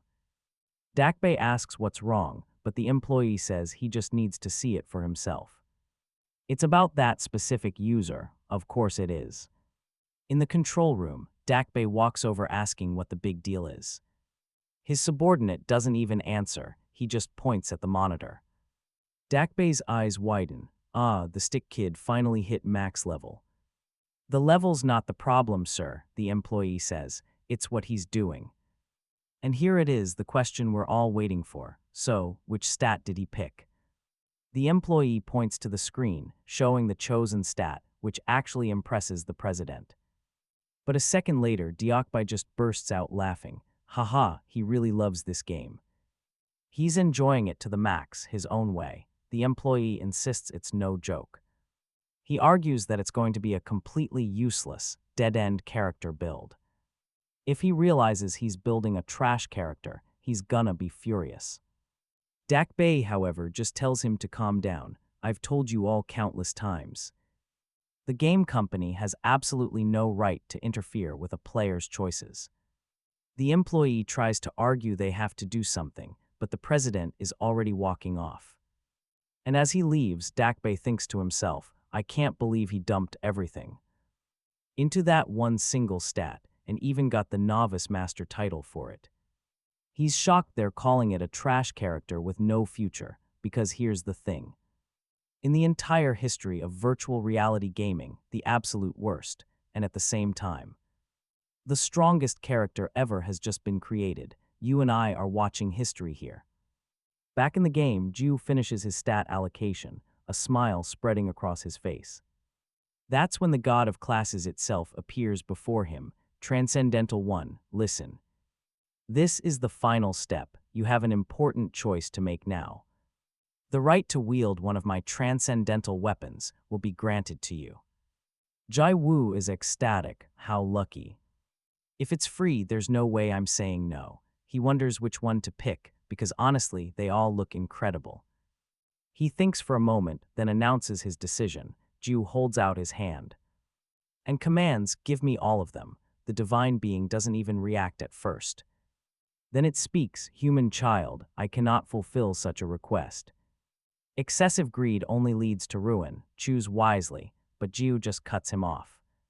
So are you gonna give them to me now, he asks, or do I have to beat them out of you first? Trust me, everyone watching this scene is left in absolute, total shock. Back in the control room, Dakbei literally drops his cigar from his mouth. He's stunned, thinking, this guy isn't just a player, he's a complete madman. The god of classes doesn't reply. Instead, a system notification pops up saying, he is absolutely furious. The god's expression shifts, it's not friendly anymore. Their relationship is now hostile, and the deity powers up, moving in for combat. Ju just raises his staff and says he gets it. This god was clearly asking for a beatdown. Both of them prepare to throw down. Stick with me, because this is about to get wild. A shield flies right at him, but when Ju raises his staff to defend himself, the sheer force smashes him straight into the ground. Eurus screams his Hyung's name in shock. The god of classes just laments, I never thought I'd take a transcendence life with my own hands. What a pity. Suddenly, he's hit square in the face by a blast of energy from the staff. It melts half of his face clean off. From the crater, Ju casually comments, that hurt. Is it because you're a god? His health bar had barely even moved.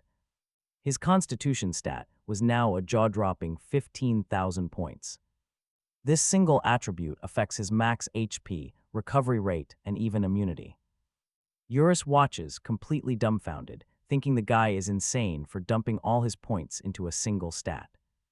Young Naim, you've made a fatal mistake. You've turned into a garbage-tier character. He yells. Ju just asks why. Eurus explains that all equipment in Chronolife has a hidden weight requirement, demanding a minimum amount of strength, no matter the class. Simply put, he can't equip anything other than that little twig. And yeah, I know what you're thinking. He's screwed, right? This is all I need, the protagonist replies. Just then, a system screen appears. A hidden skill, and all its ridiculous conditions had finally been met. What is that? Eurus asks. The skill is Healing Factor. It converts all damage he receives into immediate healing, refilling his HP bar to full. A garbage character, huh? Ju taunts, as Eurus's brain completely short-circuits. The god of classes groans, his face a disfigured mess. Insignificant mortal. How dare you, he roars, shooting deadly beams straight from his eyes. Jiu takes the attack head-on, not even bothering to dodge, and gets knocked down. Eurus rushes toward him screaming his Hyung's name, but Jiu just bursts out laughing. Chronolife is the best game ever, he exclaims as his chest completely regenerates. How disgusting, Eurus thinks. Perish, you tainted worm, the god screams, delivering blow after devastating blow. But Jiu just stands there and absorbs every single attack. His health dips for a split second, only to shoot right back up to full. The god of classes keeps attacking non-stop, trapped in a completely futile cycle. And Jiu just takes it all without even fighting back, just laughing. His HP bar endlessly bounces. He then decides that's enough playtime and says he's going to end it now. After all, thanks to the god, he's actually benefited a lot from this little beatdown. So it's time for the enemy to hand over all the weapons and just disappear. The god warns the human that his endless greed will one day consume him whole. When that day comes, he will be doomed, but Jiu just readies his attack. He says he simply doesn't care, then unleashes a powerful upward slash that strikes the god of classes dead center. The system announces that the god has ceased to exist. Reality itself begins to fragment, shattering into a million pieces. The system informs him that the transcendent space is collapsing, and he's being forcibly returned to his original world. That alternate world begins to shrink until it closes completely. Back in the normal world of Chronolife, a brilliant light strikes the hill, bringing Jiu back to the ground. Then all the god's weapons start falling from the sky around him. They were all transcendent tier. And just like that, you and I just witnessed Jiu become the owner of them all. They were sent to a subspace, forever bound to answer his every call.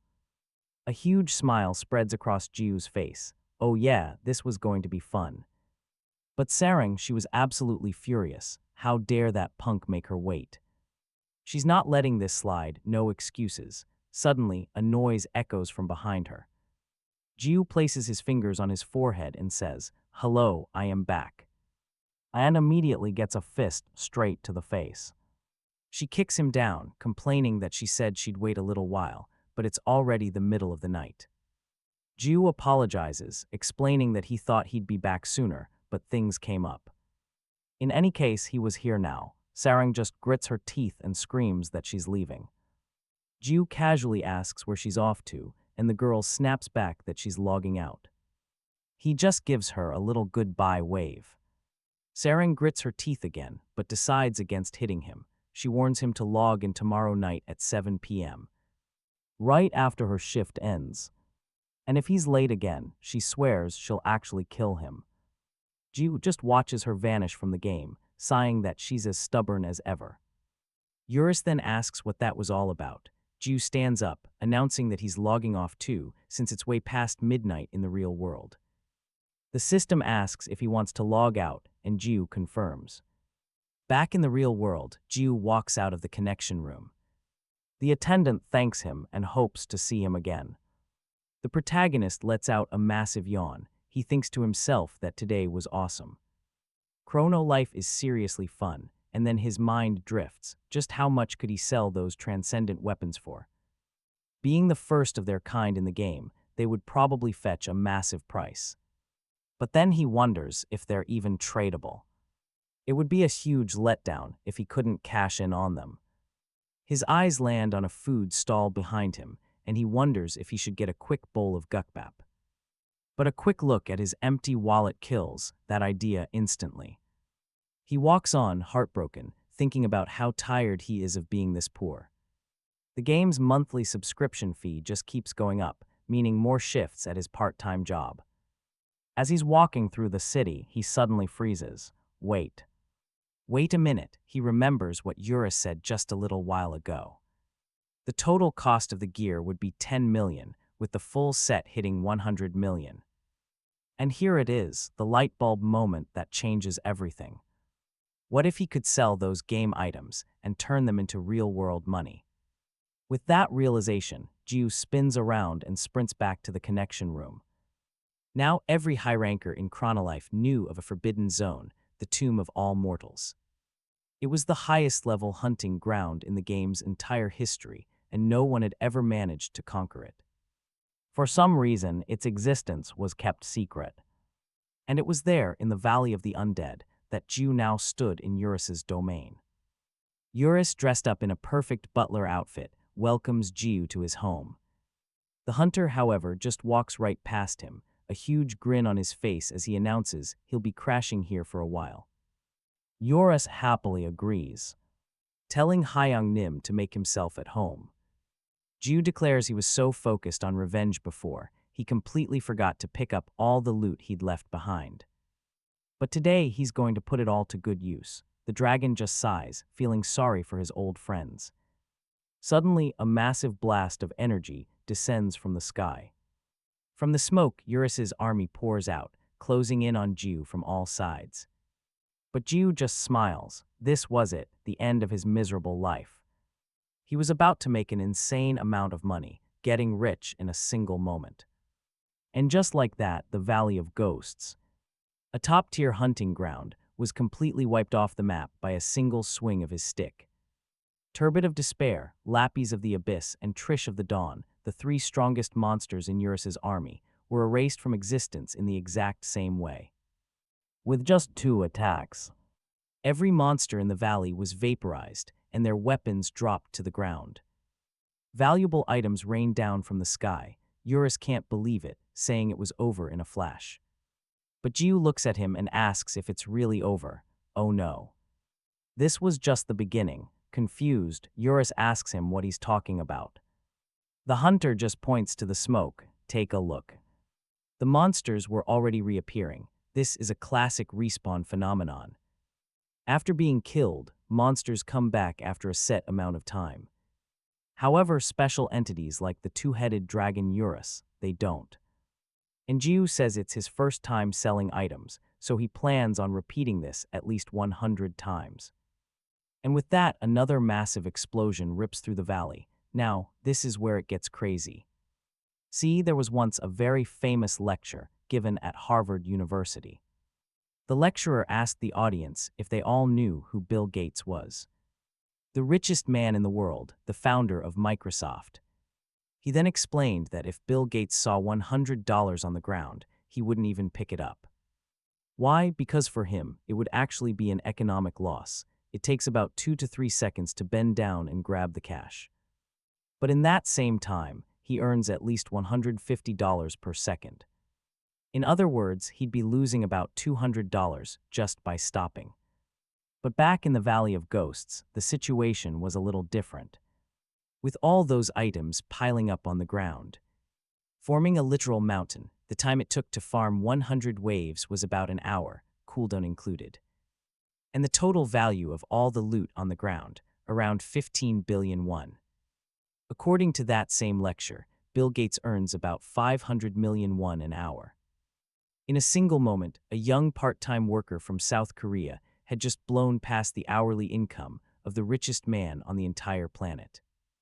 The next day in Seoul, a saleswoman at a Gucci store is bowing to Jiu. Thank you for your purchase. He walks out wearing an outfit that cost over 3 million won. He also bought a brand new car and all kinds of other luxury goods. People on the street just stare, jaws on the floor, some saying it's the first time they've ever seen a Lamborghini in person. Jiu takes off his 2 million won sunglasses. As he drives off, he tells himself it's time to show off a little. He floors it and immediately crashes straight into a lamp post. Shocked with pure panic on his face, he yells, "My 400 million won Lamborghini." A few minutes later, though, he pulls up in a new one, saying, "Whatever, I'll just buy another."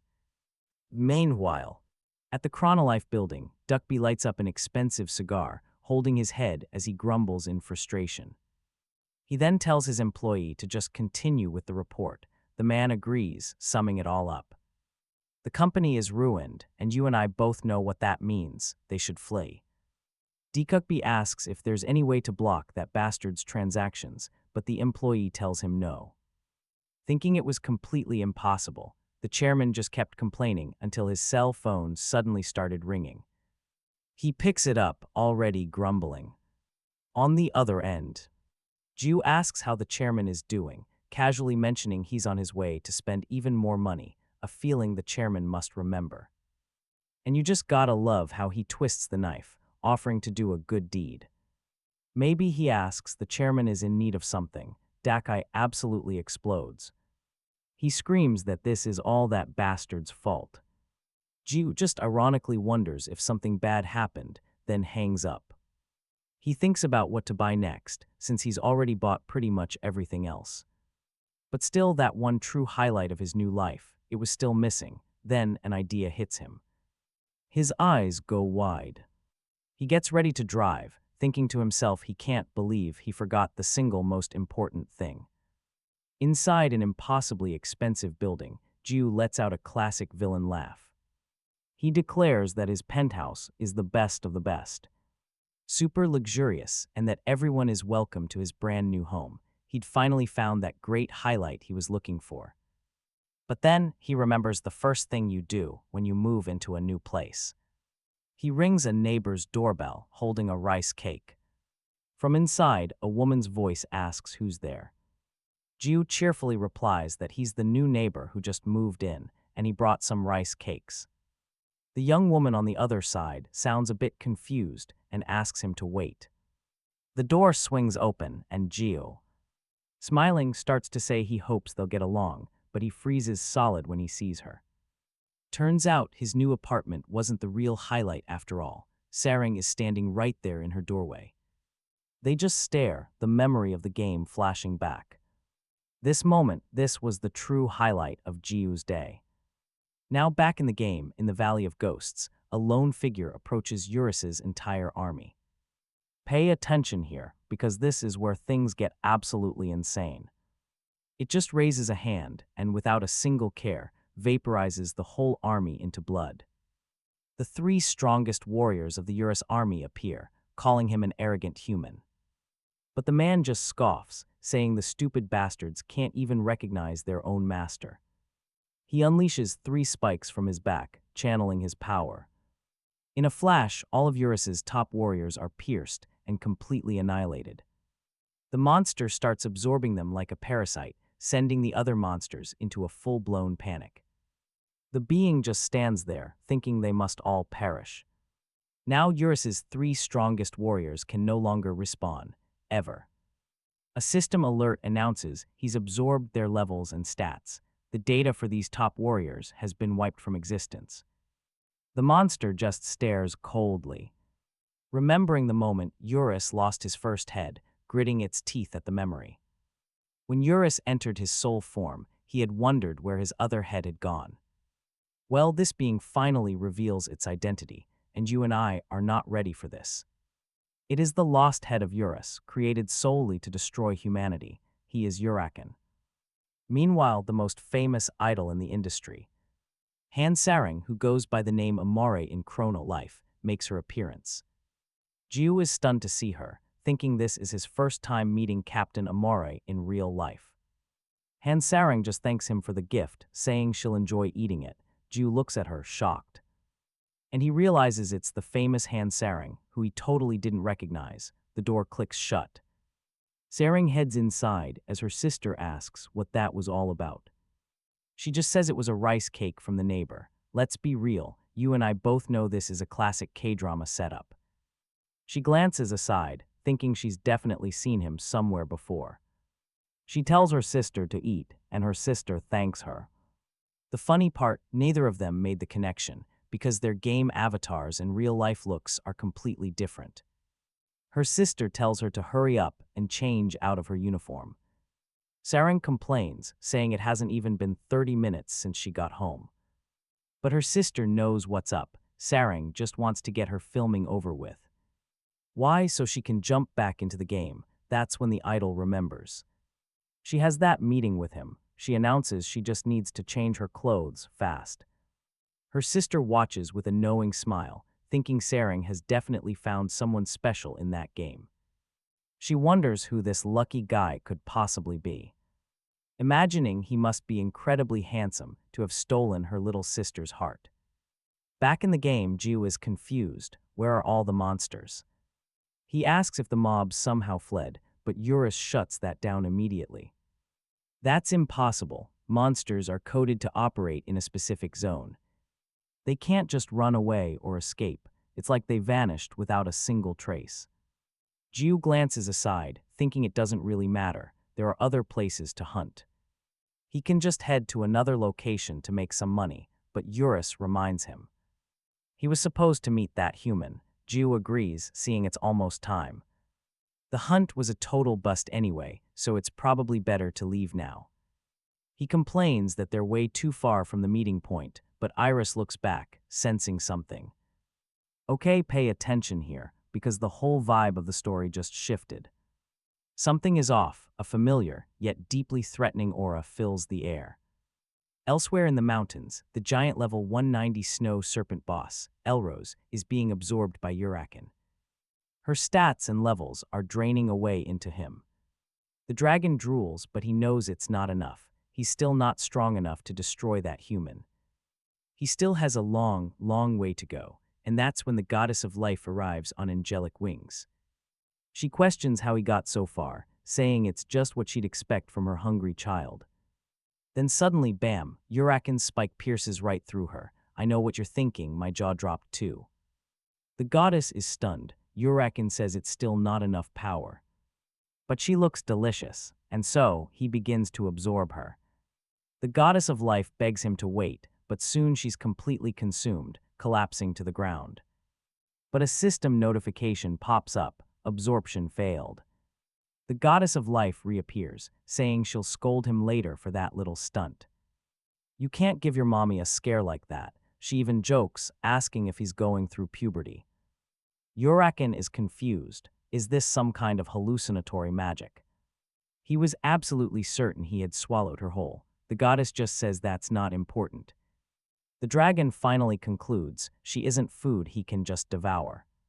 He demands to know her true nature, since they both carry the same strange scent. The goddess of life then points toward a city in the distance. There's plenty of food over there, she tells him. Eat as much as you want. And trust me, that's all it takes. Urakin begins to salivate, a crazed smile on his face. He spreads his massive wings, completely lost in his obsession, ready to cause absolute chaos. All right, stick with me here. This monster, Urakin, just declared his goal is to destroy humanity. He soared far away, landing on a skyscraper as players gathered below. They had no idea what they were looking at. Then, without any warning, one of the players was pierced straight through the chest by a spike and absorbed on the spot. Right in front of his girlfriend, who could only cry and scream in total agony. Soon, every other player was struck by the spikes, getting absorbed by the dragon en masse. A sick smile crossed his face as he salivated, literally eating everyone's levels and stats. These players had become his food. The starting village. A place where newbies and veterans always gathered, filled with new users and high-level rankers, was just completely deleted by the dragon, over at the Chronolife company. Yeah, as you can imagine, they've got a major problem. User complaints were flooding in. From calls to customer service to every kind of report and even YouTube live streams. The support department was completely paralyzed. The main team was checking the situation and just told them to wait. To be attacked and have your character deleted. That was crossing a serious line. Diokbai just complained about the entire situation, sarcastically asking if Urakin had shown up yet and whether this whole thing wasn't just fun. The employee asked how it could even happen. Dakbei ordered that from now on, they were to monitor only 2 characters, and the first one was Urakin. Back in the burning city, the dragon stood motionless. The goddess of life commented on how incredible he was, saying she never imagined he would eat everyone, turning the city into a ghost town in a single instant. Urakin kept drooling, saying it still wasn't enough, and demanding she tell him where to find more food. The goddess replied that she didn't know about the next meal. But then her whole expression shifted into a devious smile. She said she knew of one in another direction, a truly delicious meal just waiting for him to absorb. In a forest area at 7:34 p.m., Sarang trembled with fury, remembering what she had said. If he's late, I'll take his life, she was sure she told that bastard. Looking to her side, she thought that he was taking way too long. Until she realized Urakin was standing right behind her. The girl was a level 24 fighter. Her opponent, the lost head of Eurus, level 999, I know, right? Elsewhere in the city of players, Hawkeye walked around complaining. He was the supreme commander of the 5-Guild Alliance and one of the absolute top rankers in Chronolife. With his unique and overwhelming charisma, he'd appeared everywhere, YouTube interviews, newspapers, all of it. He was a man without equal in the game, but then Judgment Day came and the World Union Guild was dissolved. Hawkeye, the former commander, fell into complete ruin after taking all of the blame and responsibility. He kept repeating to himself who he was and the title he held, because the World Guild had once been at his feet. He wondered if everyone really thought he would fall apart this easily, when suddenly an explosion shook the entire area. People started screaming that a monster had just appeared in the central square. But that village was supposed to be a safe zone. That day, Hawkeye witnessed something truly unbelievable, the sight of several players just being deleted. He hid, watching the scene unfold and wondering what the hell was happening. And let's be real, this is way past crossing the line. The goddess of life noticed him, but just kept that chilling smile on her face as the destruction continued. The two of them took to the sky, flying far away from the village. And you know what, let's watch this together, because things are about to get personal. Suddenly, Hawkeye just starts laughing, a laugh that borders on pure madness. The monster's reaction startles Sarang, who thinks, I really don't think this is a player. Was there ever a monster like this on the beginner's hill? That's when the goddess appears, saying, it's a pleasure to meet you, Captain Love. Sarang immediately questions her, do you know Underpants? He's the only one. Who calls me that? She continues, annoyed. I almost decked him for it. Why give your character such a scary skin? Luna asks. Are you close to him? Sarang replies, for now, I just felt like playing around with him a bit, even though I don't really like him. He just follows me around like a shadow. The goddess's face darkens for a second, but she quickly forces a smile. Earlier, when facing the Holison Guild, Luna was already in a bad mood. Because of Jiu's conversation with Captain Love, and this right here, pay attention, this is where it gets dark. Sarang, confused, just asks, what do you mean? But before she can react, she's pierced by spikes, lifted into the air by a strike from Urakin. Her health bar instantly drops to 0. Luna declares coldly, please go to hell. You were overrated. Sarang's body falls, and all that remains is the scarf she wore. Urakin absorbs her stats and levels, commenting with satisfaction. Delicious, that was quite a meal. Luna just replies, of course, after all she was a piece of a god. Urakin seems confused by this, but the goddess ignores him. She just walks over to the scarf on the ground. That's not important. Don't worry about it, she says, stepping directly onto the fabric. She then asks if they should go eat more delicious food. However, Jiu's voice cuts her off, asking where the sickos think they're going. They both turn. They come face to face with pure rage. And yeah, I think you and I both know what this means. The goddess just smiles. It's been a long time, she says. How have you been? Jiu tells her to shut up. He warns her to get her filthy pig's foot off the scarf. If she doesn't want to lose her life, again, the goddess looks down. She steps away from the scarf, saying she's sorry, claiming it was a mistake. Jiu watches her with cold eyes. He then turns to Urakin, calling him a human with tentacles. He warns him that the beating is going to start with him and raises his staff high. A blast of power unlike anything ever seen before is unleashed. The dragon's face lights up for a moment before everything in its path is completely obliterated. The energy blast rips through the planet's atmosphere and continues flying out into the galaxy. When the smoke clears, Jiu is still there. He says he'll let that woman escape just this once, telling the cockroach to run. Luna questions how a cockroach could be as beautiful as her. She tells him to stop pretending to be strong, since he couldn't kill her anyway. She advises him to finish his own job properly before he even worries about her. Because his real enemy is still right in front of him, Jiu looks. He looks in the direction of his attack and sees Urakin flying towards him at full speed. Luna calls him my son as the dragon readies its claws and strikes him hard. The blow connects, causing an absolutely immense explosion, a direct hit. Yura screams in despair, but wait a second, Jiu is still standing. All right, let's jump right in. Our guy is shocked, wondering what Urkin even is. How is he totally fine after taking a direct hit? Yura shouts, asking if he's okay. Jiu confirms, his wounds regenerating in the blink of an eye as Urakin asks why he would even be surprised, claiming he could easily dodge an attack like that.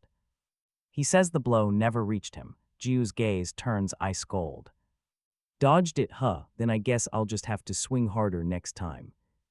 Urakin calls his bluff. Was he really saying that last attack wasn't at full power? Jiu just confirms it, explaining that everything so far was just a normal strike. As he says this, a colossal energy erupts from his body, stunning Urakin. The monster is absolutely terrified as power flows from Jiu's chest.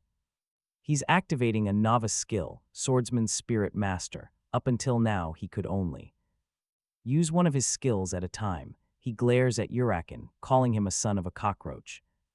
And here it comes. He warns him that for the first time, he's about to use a real skill. If this thing hits, he'll be gravely injured, so he better try his best to dodge. Jiu grips his stick with all his might and orders the system to activate continuous cut. The unleashed attack flies past the planet's atmosphere, heading straight for Saturn. With every second it travels, memories of Sarang flood Jiu's mind. His rage builds over everything that's happened. The blow seems to just completely erase Urakin from existence before continuing its path and piercing Saturn. The planet starts to absorb the shockwaves at first, but then something changes. It suddenly glows bright white and explodes, a truly planetary-scale destruction. And get this, that was continuous cut, the most basic skill a swordsman has. Meanwhile, somewhere else in the world, a live broadcast is just starting up. A man named Hawkeye appears on screen, the Supreme Commander of the World Union. The live chat immediately roasts him, calling him a loser and telling him to log off. But here's the crazy part. The number of viewers only goes up as more people join. Just to threaten him, streamer mode is a feature inside the game Chronolife.